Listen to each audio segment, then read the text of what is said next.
Chicago is 6,990 miles from the Middle East. What first comes to your mind when you meet people from the region? How would they define the Arab identity? And what do they think about the world? They're all violent, which isn't true. Often whenever you watch the news, all the Arabs that are on the news are all yelling and violent and throwing out random phrases, and I mean, that's not your everyday Arab. Most recently, that show Homeland, I haven't watched it, but I read a lot about it, and it's very both Islamophobic and it fosters negative sentiment towards Arabs. Tie the term Arab with anyone who's Muslim. We have also Christians and also a very limited number of Jews who are Arab. They're conservative. It's not true. We vary in different mentalities and different ways of living. It's completely wrong to just stereotype a whole region of the world. How do they define the Arab identity? Are they Arab Americans or American Arabs? And my parents raised us as Palestinian Americans. I would say I'm pretty 50-50. I would never say that I'm American over Syrian or Syrian over American. We went to Sunday school to learn about our Arabian culture, but we went to school like everybody else in our neighborhood.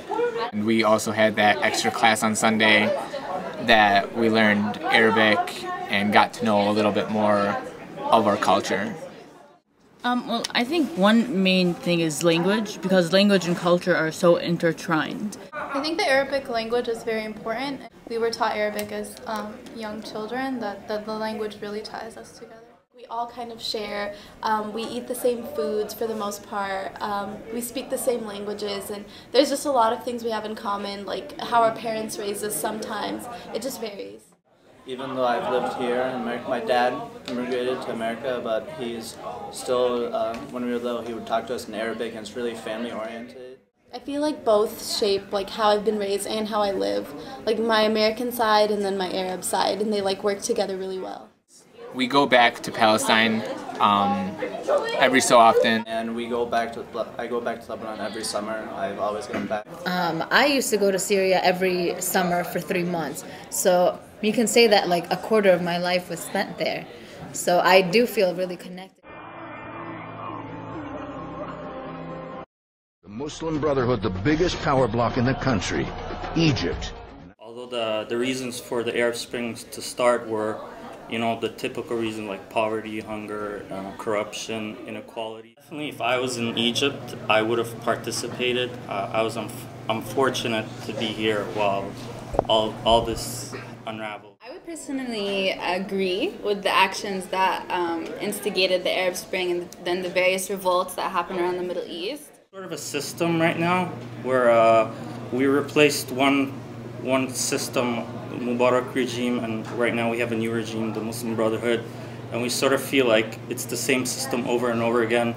The corruption hasn't changed, poverty's still there, so it's not the people who are in charge, it's more of the system that had to be changed, and I think a lot of people now feel like this system hasn't changed. I think any country that goes into a revolution and changes politically is inevitable to go through a period of instability and chaos. For Libya, for example, it's a tribal conflict mainly. In Syria, Iran is involved. In Egypt, unlike Tunisia, it's a military-based country, so there was a big change from military ruling to civil ruling. And they're still learning this democratic process, so it's a learning phase. It might seem chaotic now, but I think a lot of people feel like in the long run it's worth it.